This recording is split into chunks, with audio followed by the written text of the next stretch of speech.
आशा करती हूँ आप सब अच्छे हो, मस्त हो, लाइफ को अच्छे से एंजॉय कर रहे हो। आज की हमारी स्टोरी है सुपर लेडी अनिका की। बिना किसी देरी के वीडियो को स्टार्ट करते हैं। अगर स्टोरी अच्छी लगती है तो रिपोर्ट्स आने के बाद प्रीति काफ़ी चहल पहल करती हुई दिखाई दे रही थी, क्योंकि प्रीति के हाथ में वो लिफाफा था जो प्रीति ने जिसमें रिपोर्ट्स को अपने पास ही रखा था। अभी तक उसने किसी को नहीं दिया। प्रीति जैसे ही एंट्री करती है तो अनिका सामने ही उसे दिखाई पड़ती है। अब अनिका के पास चली जाती है। अनिका वहीं पर अपने कदम ठहरा देती है। फिर प्रीति को अपने साथ लेकर वह अपने रूम की तरफ कदम बढ़ा देती है। दोनों ही अब अनिका के रूम में थे। अब प्रीति सब कुछ विचारों में ही थी। तभी अनिका उसे अच्छे से पूछती है, प्रीति क्या हुआ? तुम काफ़ी पकाई हुई हो। लेकिन प्रीति थी कि कुछ नहीं कहती, फिर हाँ में सिर हिला देती है। अनिका टेबल से पानी का गिलास में पानी डालती है और फिर उसको सौंप देती है। अब प्रीति झट से पानी सिप सिप करके पी लेती है, फिर उसे अनिका टेबल पर रख देती है। अनिका अब प्रीति को रिलैक्स होने के लिए बोलती है। अब प्रीति पूरी तरह से रिलैक्स हो जाती है। अनिका उसे कहती है, प्रीति अगर तुम आराम से लंबी लंबी सांस लेकर छोड़ोगी तो शायद तुम अपने आप को और बेहतर समझ पाओगी। अब प्रीति ऐसा ही करती है, लंबी लंबी गहरी सांसें लेती है, फिर उन्हें आराम से छोड़ती है। 3 से 4, 4 से 5 बार ऐसा करने से ही प्रीति अपने आप को काफ़ी रिलैक्स महसूस कर पा रही थी। प्रीति अनिका की तरफ वो लिफाफा आगे की तरफ बढ़ा देती है तो अनिका भी आगे की तरफ हाथ करके वो लिफाफा प्रीति से ले लेती है। अनिका भी जल्दी से जल्दी प्रीति के हाथ से वो लिफाफा पकड़कर उन रिपोर्ट्स को बाहर निकाल कर खोल कर देखने लग जाती है। अनिका एकदम से हैरान हो जाती है। एकदम उसकी आंखें खुली की खुली रह जाती है, क्योंकि अनिका ने जितना एक्सेप्टेशन अभी तक सोची और की थी उसके बारे में खुद भी जानने के लिए, लेकिन ये तो उससे भी परे है। एकदम से अनिका पूरी तरह से हिल जाती है। अनिका के फेस के भाव प्रीति भी पढ़ पा रही थी। अनिका की इस हालत को देखते हुए कहीं ना कहीं उसको भी अनिका के लिए चिंता होने स्टार्ट हो गई थी। फिर वह अनिका को संभालते हुए कहती है, क्या हुआ अनिका दी, आप ठीक तो है ना? अनिका प्रीति को देखते हुए कहती है, हाँ प्रीति मैं बिल्कुल ठीक हूँ, क्योंकि इस रिपोर्ट में ऐसा ही कुछ था जिसके लिए मैं काफ़ी विश्वास के साथ कुछ सोच भी रही थी और मुझे मुश्किल भी लग रहा था। कहीं ना कहीं ये मेरी विश्वास पर तो खरी उतरी है, लेकिन मेरी सोच से परे है।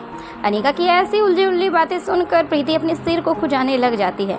लेकिन अनिका उसे कहती है, प्रीति तुम्हें कोई भी चीज़ घबराने की कोई भी ज़रूरत नहीं है, क्योंकि मैं इस चीज़ का भी समाधान कर लूँगी। अब प्रीति प्यार से अनिका की तरफ देखती है और कहती है, दीदी ये तो मुझे भी पता है, लेकिन आप करोगी कैसे?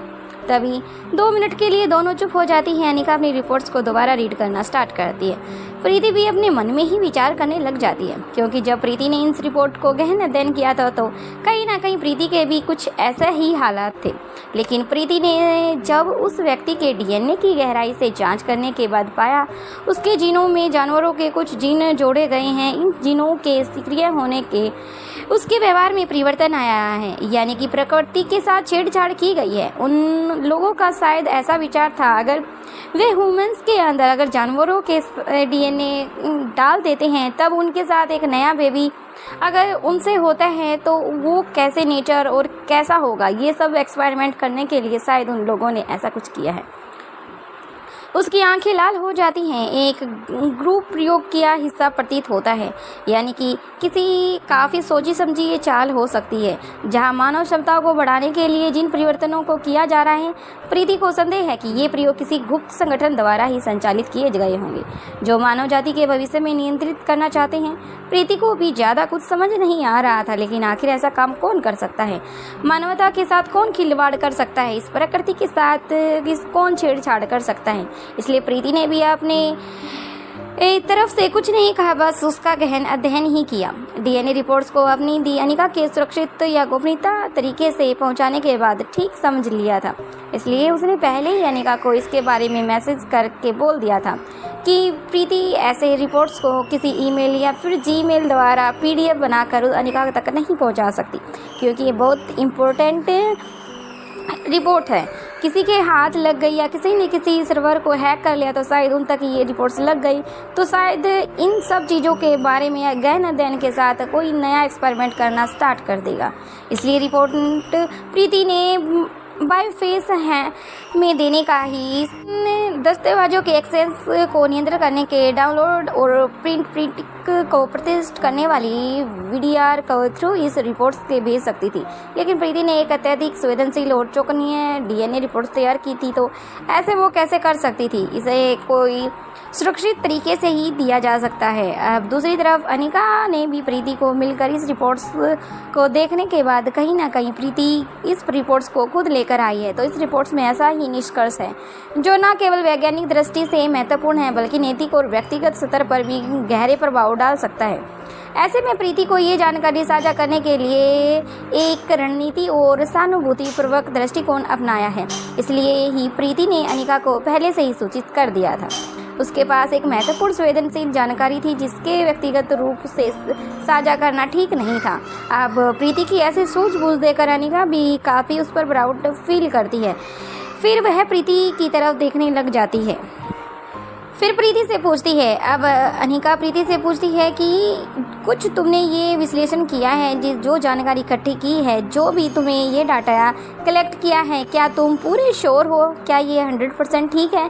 तभी प्रीति कहती है, इसे कोई भी शक नहीं है अनिका दी, क्योंकि मैंने ये खास अपनी ही निगरानी में इसे पूरा किया है। क्योंकि अनिका को भी प्रीति पर पूरा विश्वास था और काफ़ी दिनों तक प्रीति इसी पर गहन अध्ययन कर रही थी, तो नॉर्मल सी बात है कि प्रीति ने इस तरीके का कोई भी इसमें लापरवाही नहीं बरती है।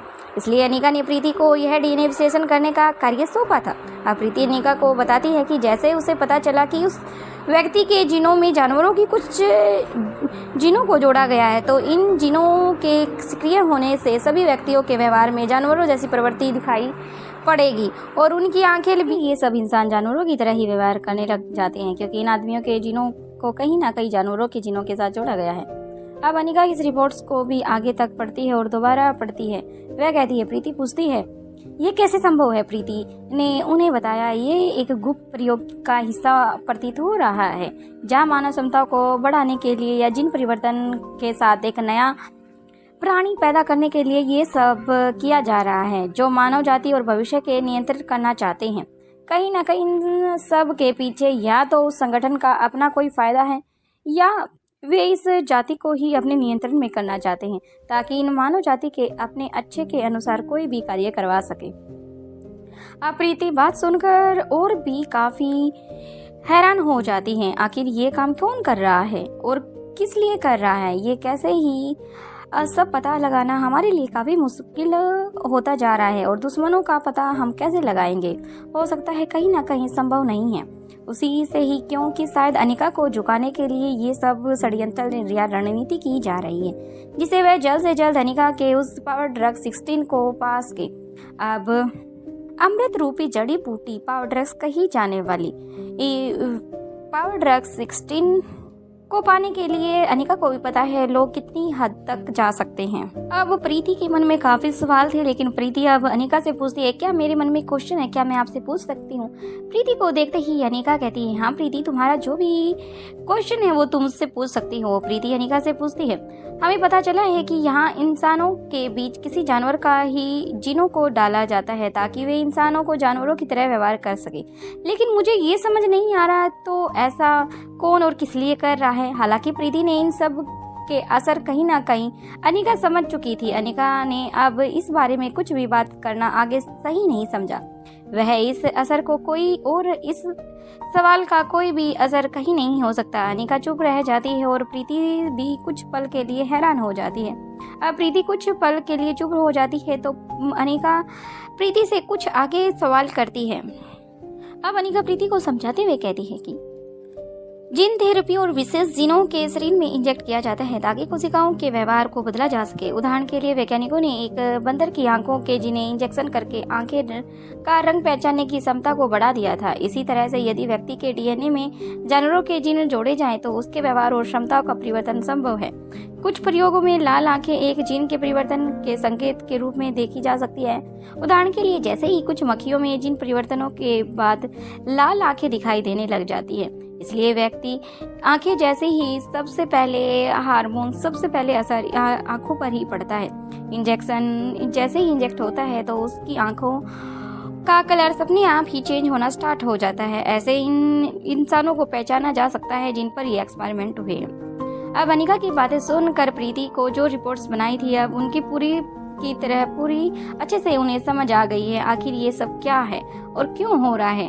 अब प्रीति कहती है कि प्लेयर्स के जब किसी टूर्नामेंट से या फिर मैच वगैरह खेलते हैं तो अपनी पावर्स बढ़ाने के लिए कुछ मेडिसिन कुछ टैबलेट अपने साथ रखते हैं या फिर इंजेक्शन भी इंजेक्ट आपस में कर लेते हैं, तो ये सब शक्ति उत्पन्न करने के लिए करते हैं। अनिका की बात अब प्रीति को समझ आ रही थी तो इसलिए प्रीति ऐसी बातें कर रही थी। अब अनिका भी समझ आती है कि प्रीति को मेरी कही हुई हर बात अच्छे से समझ आ गई है। अब प्रीति और अनिका दोनों ही चुप आ जाते हैं। फिर प्रीति कहती है कि दी, अब आप इन रिपोर्ट्स को लेकर आगे क्या कुछ करोगी? क्या इसके बारे में कुछ सोचा है, कुछ बताओगी? इसका कुछ रिजल्ट निकल पाया है तो आप इनके बीच को जोड़कर कैसे उस दुश्मन तक पहुंच जा सकती हो?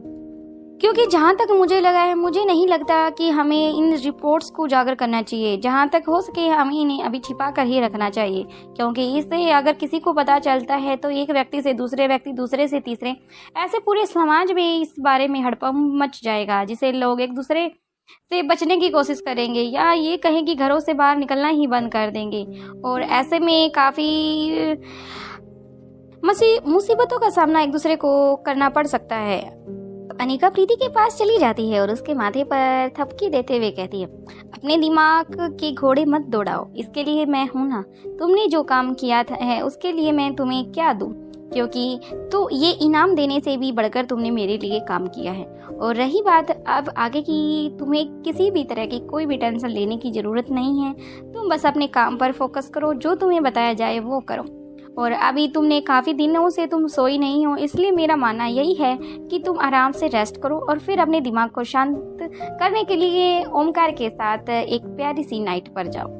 प्रीति के फेस पर शर्म से गाल लाल हो जाते हैं और प्रीति अपनी गर्दन नीचे की तरफ कर लेती है। प्रीति आराम से अपने पैरों को पीछे की तरफ मोड़कर सीधा रूम से बाहर आ जाती है, तो अनिका भी अब आराम से बैठ जाती है। अनिका रिपोर्ट्स को अच्छे से अरेंज करके अपने कबर्ड में रखती है और फिर फ्रेश होने के लिए वॉशरूम में चली जाती है, क्योंकि अनिका बाहर से आई थी तो इसलिए उसे फ्रेश होने के लिए जल्दी से अपने आप को बात करना था और वह जल्दी से अपना सारा काम कंप्लीट करती है। फिर वह अपना लैपटॉप लेती है और उसे निकाल कर आराम से बेड पर बैठ जाती है, उसे ऑन करती है और केस के बारे में जितनी भी इंफॉर्मेशन हो सकती है वह निकालने की कोशिश करती है।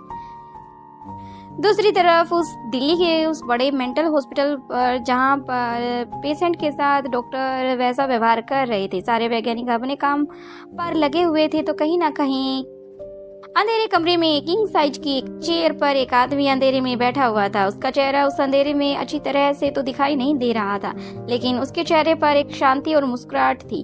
वह अपने असिस्टेंट को बोलता है, हमारा कार्य कितना आगे बढ़ा है। तभी उसका असिस्टेंट उसे कहता है, सर जल्द ही काम निष्कर्ष तक पहुंचने वाला है। अब वो असिस्टेंट अपने उस किंग वाले चेयर पर बैठे हुए अपने सर से कहता है, सर जब पहले हमने स्टार्टिंग में इन इंजेक्शन को लोगों पर लगाना स्टार्ट किया था तो उसका असर इतना जल्दी नहीं हो रहा था, लेकिन जब उसका एक्सपेरिमेंट उन लोगों पर हो रहा था जो लोग 8 से 10 थे और घंटों के 10 कम से कम 10 घंटे के अंदर ही मर गए थे, लेकिन 24 घंटे तक जिंदा नहीं रह पाए थे। लेकिन अब धीरे धीरे इसका टाइम पीरियड धीरे धीरे बढ़ता जा रहा है। पहले 8 से 10 घंटे थे तो अब 12 से 13 घंटे तक टाइम पीरियड बढ़ चुका है। वह अपने उस असिस्टेंट की बातें सुनकर उस चेयर पर बैठा हुआ इंसान जोर जोर से हंसने लग जाता है। वह कहता है, मुझे उसके ऊपर जल्द से जल्द इस एक्सपेरिमेंट में कुछ थोड़ा सा कमी है, उसे और बेहतर करना होगा जिससे सफलता हमारे हासिल आ सके, क्योंकि इसके लिए हमें फिर से एंटीडोज भी तो बनाना पड़ेगा ना, ताकि इस दुनिया में सबके ऊपर बादशाह के बादशाह हम ही हो सके। और फिर सुकून भरी सांस से एक लंबी सांस लेता है और हंसना स्टार्ट करता है। उसकी हंसी की कुंज इतनी भयानक थी कि वहाँ पर जितने भी आसपास उसके व्यक्ति थे जो उसके लिए काम करते थे वो भी घबरा जाते हैं। देखकर वह खड़े हो जाते हैं, कुछ लोग और डॉक्टर, जबकि कुछ वैज्ञानिक भी उसको ऐसे ही एक राक्षस की तरह हंसते हुए देखते हैं। वो भी कुछ पलों के लिए तो डर जाते हैं। अब उसको डरता हुआ देखकर फिर वह किंग चेयर पर बैठा हुआ व्यक्ति खड़ा हो जाता है। तुम लोग रुक कर गए, अपने काम को कंटिन्यू रखो ना। अब सभी व्यक्ति अपने काम को दोबारा एक्सपेरिमेंट पर लग जाते हैं। जो डॉक्टर वहाँ पर काम कर रहे थे वो अपने काम में लग जाते हैं, लेकिन उनमें से कुछ ऐसे भी थे जिनका ये काम करने का दिल नहीं कर रहा था, लेकिन वह अपनी किसी मजबूरी के चलते ये सब कर रहे थे, क्योंकि यहाँ पर बहुत सारे मासूम लोगों को पकड़ कर इकट्ठा किया गया था जिन पर एक्सपेरिमेंट किए जा रहे थे। इसे इंजेक्शन की क्षमता देखी जा रही थी और कुछ नहीं था। वे कितनी जल्दी या कुछ लोगों ऊपर अपना असर दिखा रही थी या नहीं दिखा रही थी, कितनी देर तक इसका असर रहता है, यहाँ पर बैठा हुआ व्यक्ति ये सब देख रहा था। लोग तड़प रहे थे और अपने हाथ पैर जोड़ रहे थे, अपनी जिंदगी की भीख भी मांग रहे थे। कितनी देर तक झेल पाते हैं ये सब वो व्यक्ति देखकर हंस रहा था। अनिका अपने काम में दूसरी तरफ का मारवा हाउस। अनिका अपने रूम में बैठकर काम में इतनी मशहूर थी कि कब दोपहर से शाम हो गई अनिका को इसके बारे में कुछ भी पता नहीं चला, क्योंकि अनिका अपने लैपटॉप में लगातार कंटिन्यू अपनी फिंगर्स को टैप कर रही थी, कुछ टाइप कर रही थी, फिर स्क्रीन पर छोटी छोटी क्लिप बना रही थी, फिर वीडियो देख रही थी जो कि इस जींस के बारे में इंफॉर्मेशन कलेक्ट कर रही थी। आखिर इन एनिमल्स जींस के साथ कोई क्यों छेड़छाड़ करेगा, क्योंकि अभी तक अनिका को खुद भी नहीं पता था। अनिका ये सब चीज़ों के बारे में अपना गहन अध्ययन कर रही थी, तभी कब रोहित कमरे में आ जाता है अनिका को भी नहीं पता लगता। अनिका इस बात से बेखबर थी। तभी रोहित अनिका को देखता है और तो अनिका काम में लगी है। तभी रोहित अनिका को डिस्टर्ब करना सही नहीं समझता, इसलिए वह वापस कपड़े चेंज करता है और रूम से बाहर चला जाता है। बच्चों के रूम में जाकर आराम से बच्चों के साथ अपना टाइम स्पेंड करता है। बच्चे भी आज अपनी मम्मा और अपने पापा से काफ़ी दूर थे, क्योंकि उन्हें नहीं पता था अभी तक क्योंकि उनकी मम्मा आ गई हैं, क्योंकि उनके डैड ने उन्हें बता दिया था कि अनिका आज आने में लेट होगी और कहीं ना कहीं मुझे भी आने में आज टाइम ज़्यादा लग जाएगा, इसलिए तुम आराम से अपने रूम में बैठकर अपना जो तुम्हारा होमवर्क है वो करना।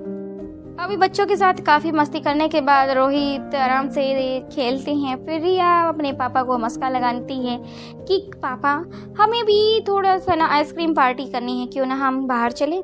तभी रोहित कहता है अभी तुम्हारी मम्मा कुछ काम कर रही है। तभी इतनी बात सुनकर तीनों बच्चे कहते हैं क्या मम्मा आ गई हैं? अब रोहित कहता है हाँ बेटा वो आ तो गई है, लेकिन अपने किसी एक्सपेरिमेंट के चलते वो काम कर रही है। अब एक्सपेरिमेंट का नाम सुनते ही तो अलेक्जेंडर के कान बिल्कुल रोहित की बात की तरफ ही चले जाते हैं। वो पूछने लग जाता है किस तरह का एक्सपेरिमेंट और क्या देख रही है ये और वो। काफी क्वेश्चन अलेक्जेंडर अपने पापा से पूछता है, लेकिन रोहित उसे कुछ नहीं बताता। फिर कहता है कि मुझे भी नहीं पता। फिर अलेक्जेंडर कहता है क्या मैं मॉम से मिल सकता हूँ, लेकिन रोहित साफ मना कर देता है। कहता है अभी वो काम कर रही हैं तो इसलिए बस तुम सुबह उनसे बात कर सकते हो, और अब रात काफ़ी हो गई है तो इसलिए तुम सभी को अब सोना चाहिए, यही तुम्हारे लिए काफ़ी अच्छा और बेहतर भी होगा। अब रोहित अपने रूम की लाइट ऑफ कर देता है, बच्चों को अच्छे से चादर से कवर करता है, फिर बाहर की तरफ कदम बढ़ा देता है। बाहर से रूम को अच्छे से बंद करने के बाद अपने रूम की तरफ वापस कदम बढ़ा देता है। अब रोहित जैसे ही रूम में जाता है, अपील अनिका लगातार अपने लैपटॉप पर काम करती जा रही थी। उसका ध्यान अब भी रोहित की तरफ बिल्कुल भी नहीं था। अब रोहित धीरे धीरे अनिका की तरफ बढ़ता है। अनिका देखती है कि रोहित देख रहा है। अनिका अब भी ध्यान रोहित की तरफ नहीं था, यानी रोहित पीछे से जाकर अनिका के कंधों को धीरे धीरे से सॉफ्ट तरीके से दबाना स्टार्ट करता है। जैसे ही रोहित कंधों को छूता है तभी अनिका काफ़ी रिलैक्स महसूस करती है और फिर कहती है मिस्टर मारवा आप आ गए। अब रोहित कहता है हाँ अनिका मैं आ गया हूँ।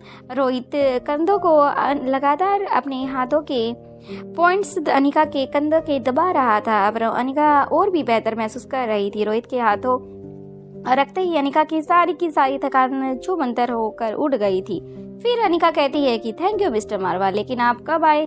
तभी रोहित कहता है अनिका बस अभी आया हूँ, बच्चों के रूम से ही आया हूँ, क्योंकि उन्हें सोने के लिए बोल कर आया हूँ। अब अनिका को याद आता है कि बच्चे तो घर ही थे, क्योंकि कहीं ना कहीं अनिका को तो ये याद ही नहीं रहा कि बच्चे कब घर थे या नहीं थे। अब रोहित की बात सुनकर अनिका रोहित की तरफ ऊपर की तरफ गर्दन करती है और रोहित से पूछती है क्या बच्चे सो चुके हैं? अब रोहित हाँ में सिर हिला देता है। फिर अनिका वापस अपनी लैपटॉप की स्क्रीन की तरफ देखने लग जाती है और कुछ चेक करने लग जाती है। फिर रोहित कहता है कि तुम आज इतनी बिजी कैसे हो? तभी अनिका कहती है कि नहीं मिस्टर मारवा ऐसी कोई बात नहीं है, बस फिर रोहित की तरफ फेस करती है और अपने लैपटॉप को साइड में रखती है। उसे सारी की सारी बातें डिटेल में जल्दी जल्दी बता देती है, क्योंकि आने वाले जो नवजात व्यक्ति शिशु है या फिर आने वाले जितने भी व्यक्तियों के सामने काफ़ी खतरा आने वाला है और उन पर नए नए एक्सपेरिमेंट किए जा रहे हैं, जल्द से जल्द इसे रोकना होगा। अब अनिका की सारी रिपोर्ट्स वाली बात जो ने प्रीति के साथ शेयर की थी सारी की सारी बता देती है। अनिका की बातें सुनकर रोहित भी काफ़ी हैरान हो जाता है। अब अनिका तुम क्या करने वाली हो? अब अनिका रोहित को बताती है जो इंस्पेक्टर अरबाज ने उसे डीएनए को दिया था, मैंने उसे प्रीति को दिया था निरीक्षण करने के लिए, उसने सभी रिपोर्ट्स मुझे दे दी है। तब से ही मैं ये सब सोच रही हूँ, क्योंकि इंसानों के जिन्स के साथ छेड़छाड़ की जा रही है, क्योंकि उन्हें जानवरों में तब्दील किया जा रहा है, या ये कहा जाए कि उनके ऊपर नियंत्रण पाने का एक सबसे मकसद जरिया पावर ड्रग्स को पाना ही है, मुझे जहाँ तक लगा है। लेकिन ये बात मैं प्रीति को नहीं बता सकती थी, लेकिन मैंने अभी उसे बस आश्वासन ही दिया कि जल्द से जल्द इस समाधान इस कुट्टी को हम सोल्व कर लेंगे। फिर अनिका कुछ देर के लिए तो चुप रहती है। फिर कुछ देर सोचने के बाद अनिका कहती है, पता नहीं मिस्टर मारवा, मेरा मन क्यों कह रहा है शायद ये सब काम के पीछे कहीं ना कहीं हमारा नया दुश्मन ही क्यों ना हो, जो कहीं ना कहीं हमारी फैमिली या फिर हम पर नज़र बनाए हुए हैं। क्योंकि इंस्पेक्टर अरबाज ने बताया था कि ये मेडिकल एक मेंटल हॉस्पिटल किया जा रहा है, जो हॉस्पिटल दिल्ली में ही है। जहाँ तक हम सब जानते हैं हमारे सारी फैमिली दिल्ली में ही है। कहीं ना कहीं हो सकता है जो हमारा शत्रु है वो यहीं रहकर हम पर निगाहें बनाए हुए हो, जो कि इंसानों के जरिए हम तक पहुंचना चाहता है या हम पर हुक्म जताना चाहता है, क्योंकि उसे भी पता है कि हम लोगों को परेशान ना तो देख सकते हैं और नहीं कर सकते हैं। इसलिए उनकी परेशानी को दूर करना ही हमारा सबसे बड़ा लक्ष्य है, या हमें अपने लक्ष्य से भटकाने के लिए ये सब किया जा रहा है। अब रोहित भी अनिका की बातें सुन रहा था। फिर चुप होकर रोहित अनिका से पूछता है, लेकिन अनिका हमें तो अपने उस नए दुश्मन के ठिकाने उसके बारे में कुछ नहीं पता। अगर थोड़ा सा भी पता हो तो हम उसे जल्द से जल्द बाहर निकाल कर मार सकते हैं, लेकिन हम क्या कर सकते हैं? अनिका कहती है, इसलिए तो रोहित हमें जल्द से जल्द इस बारे में सारी इन्फॉर्मेशन इकट्ठी करनी होगी। हमें जल्द से जल्द उस इंसान तक पहुँचना होगा। आखिर वह इंसान कौन है और ये सब क्यों कर रहा है, और हमें उसे रोकना होगा, क्योंकि वह गोपनीयता तरीके से ये सब कर रहा है। तो हमें भी उस तरीके से ही सोचना होगा, उस तरीके से ही समझना होगा। अब अनिका को अपनी बातों में इतनी ज़्यादा मगन हो जाती है, उसे ये नहीं पता चलता उसे बोलते हुए कब 5 से 7, 7 से 8, 8 से 10 मिनट हो गई हैं। तभी रोहित अनिका को रिलैक्स करने के लिए कहता है, अनिका कोई बात नहीं है, लेकिन हम जितना भी अब तक हमने अपने बाकी दुश्मनों के सामना किया है, तो इस दुश्मन का सामना भी आराम से मिलकर कर लेंगे। तुम्हें परेशान होने की कोई ज़रूरत नहीं है, और जल्द से जल्द इसके बारे में भी इंफॉर्मेशन इकट्ठी कर लेंगे। अनिका को भी रोहित पर पूरा विश्वास था, इसलिए इस केस में रोहित अनिका का साथ देगा, ये अनिका को पता था। रोहित अनिका से कहता है, अनिका आज कहाँ हो गया?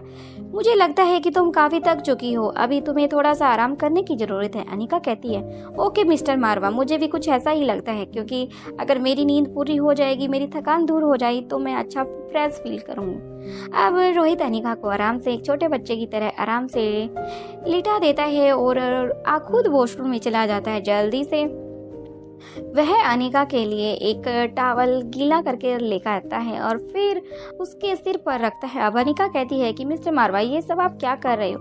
तभी रोहित कहता है, कुछ नहीं अनिका, बस तुम्हें दिमाग यानी कि तुम्हारे जो दिमाग इतनी देर से काम कर रहा था उसे बस शांत करने की कोशिश कर रहा हूँ, जिससे तुम्हें आराम से नींद आ जाएगी। क्योंकि तुम ऐसे आराम से लेटने के बाद सोने की कोशिश करोगी तो शायद तुम्हें नहीं आएगी।